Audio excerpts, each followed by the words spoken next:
I'd like to begin a brief series, perhaps 2 or 3 installments, on the subject of how we think. I want to cover subjects like optimism and pessimism, catastrophic thinking, compartmentalizing. These are subjects that so many people think they're aware of. However, general understanding and then knowing how to accomplish the goal of overcoming worry or depression, whatever that may be, is another story and another situation altogether.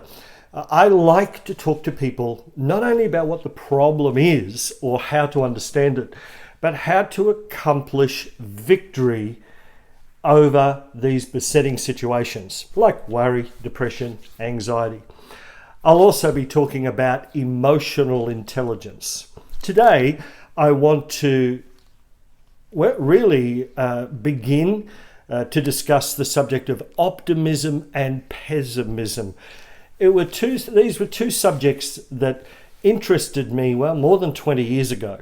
I discovered that most people's understanding of them was quite skewed, really, as it were, off the reservation.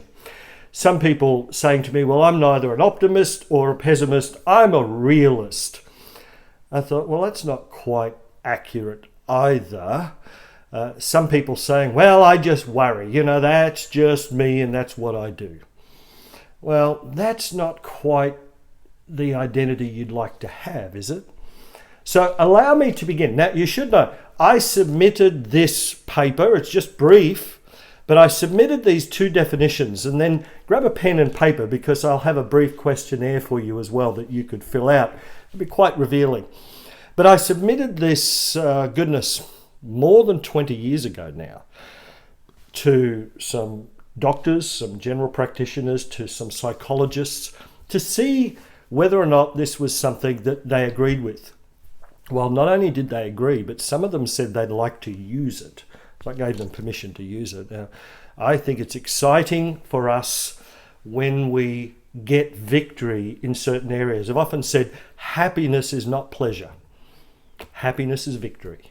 So let's begin. Okay, a pessimist. Now, while I'm reading this out, I'd like you to consider how you think, how you behave. Let's get honest about the thought process, the wiring in our mind.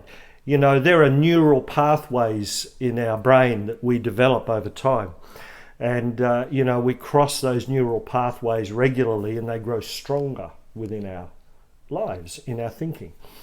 The wonderful thing about a neural pathway is if you don't continue crossing that, as it were a bridge across a chasm, this neural pathway, if you neglect it, if you walk away from it, if you starve it, it will begin to break down.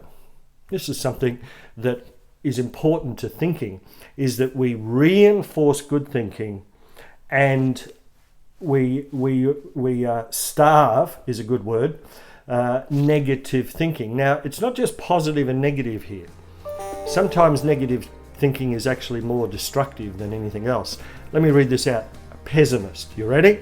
All right. A pessimistic person will become caught up in the problem. I want you to think of this as like a fishnet. They are caught up in the problem and expect a negative outcome. And so outcomes are always a matter of defeat. No matter what the outcome, they will never be satisfied. And failure will become a lifestyle rather than an opportunity to learn. Yeah, some people fail and they learn from it and they grow from it.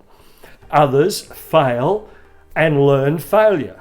They take it on as an identity, part of who they are. Well, I'm just a failure. And no matter what the outcome in life, they could win lotto and they would probably find a way to be negative about that. Now, I'm not trying to insult those people. I'm saying that there perhaps are reasons why they think that way, irrespective of the reason. Let me read it out one more time to you, and then I want to have a look at an optimist. A pessimistic person will become caught up in the problem and expect a negative outcome. You know those folks. Perhaps it could be you, where regardless of whether your husband, your wife, your children, no matter who it is in your life, reward you or praise you, or there's a good outcome to a situation, you find, something may take longer and you get victory in it and you go, well, it took long enough, didn't it? There's like a negative outcome regardless. And so outcomes are always a matter of defeat. No matter what the outcome, they will never be satisfied. And failure would become a lifestyle rather than an opportunity to learn. These are folks, instead of saying, good morning, Lord, they say, good Lord, it's morning. It's like they dread each day. It's just a serious subject because these are real people. It could be you. And like I said, I'm not insulting you. I am saying there is a way through. Now, an optimist is this person. An optimistic person will become caught up in solutions and look for outcomes. They are outcome orientated. They are conscious of their own ability and they do what they can do to better their own situation. An optimistic person is very practical. Now that goes against the common thinking of an optimist. You see, an optimistic person is actually very grounded. They're very rational about things, but they look optimistically. Now, I'm not talking about hyperactivity. That's a different story. Let me back up a little bit. They are outcome orientated. They are conscious of their own ability and they do what they can do to better their own situation. And an optimistic person is very practical and believes in hope. Now, the word hope is a good word. It means a confident, eager expectation of good. Now, this is not necessarily how someone is born. In my life, I think I am blessed that I am born with a reasonably happy disposition. But that does not mean I am optimistic. Being an optimist is to be more healthy within yourself, a higher level of health in our thinking. As well, it is a learned thought pattern. I know some people are born, some are, more optimistic than pessimistic. I get that. But at the end of the day, all of us can learn this way of thinking. An optimistic person is very practical and believes in hope, not because it happens on its own, but rather it becomes a way of life. Their thought life is upbeat, but never over the top. They are solution orientated. They are fixed on reaching their goals, no matter how small. They have learned that some things come to those who wait and other things cannot wait to happen. They have learned most of all to be in control of their own thought life and find solutions rather than finding defeat. That is a powerful way of thinking. I think in our society, there's a proverb that says, hope deferred makes the heart sick. That's true. We hope for something, our hopes get dashed, and we automatically can tread the course of least resistance and become a pessimist. Well, an optimistic person is not like that. An optimistic person will go, well, I will. Some will, some won't. So what next? Okay. They don't take it on as part of their identity. Your identity, I've often shared the $50 note story. You get a $50 note and you crumple it up. How much is it worth? Still $50. You step on it. How much is it worth? It's still $50. What about if you yell at it? It's still worth $50 because the value of the $50 note is imprinted within the $50 note. So your value is imprinted within your DNA. You're priceless. That's not just nice little words. It's true. So let me just read that out one more time and then we'll go through the questionnaire together. You ready? It's not a long one. An optimistic person will become caught up in solutions and look for outcomes. They are outcome orientated. They are conscious of their own ability and do what they can do to better their own situation.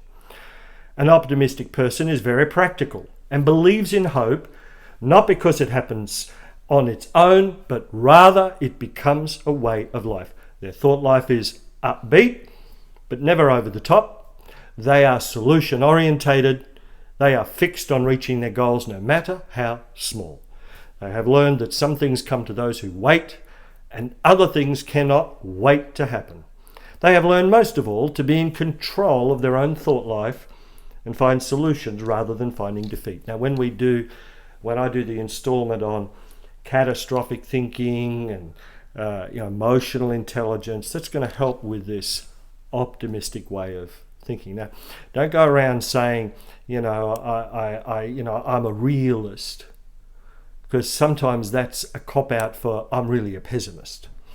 If you develop a way of thinking that helps you be more healthy in your thinking, in your body, in your life choices, then that is an optimist. Here we go. Number 1, do I expect defeat or success from most problems?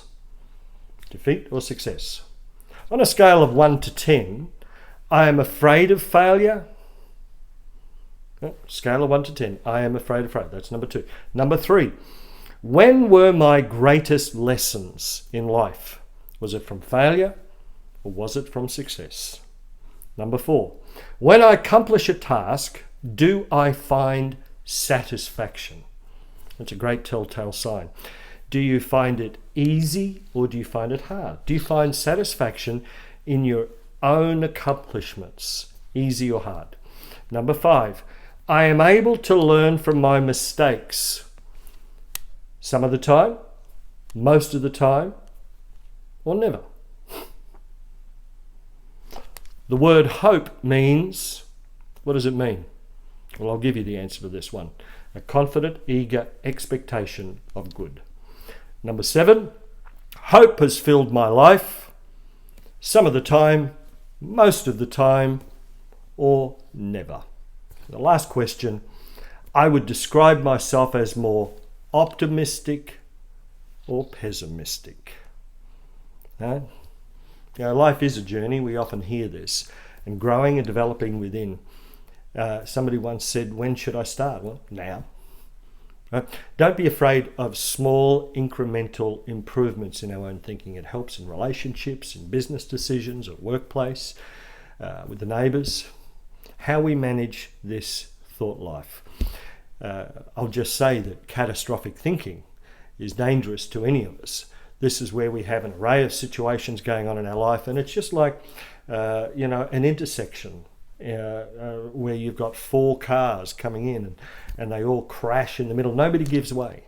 Sometimes we have to compartmentalize, and we should talk about that, where we set every situation in, as it were, a filing cabinet, a pigeonhole, and we pull the one out that we're focusing on now, whether it be work. When you're at work, you're not thinking about being at home. When you're at home, you're not thinking about being at work.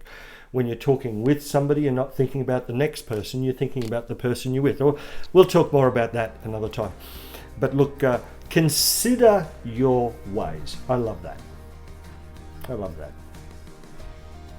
I think it's important that we be rational, but I think it's important that I know it's important that hope steers our way. I also trust and hope that this has been beneficial to you. I'll do another installment on how we think coming up shortly.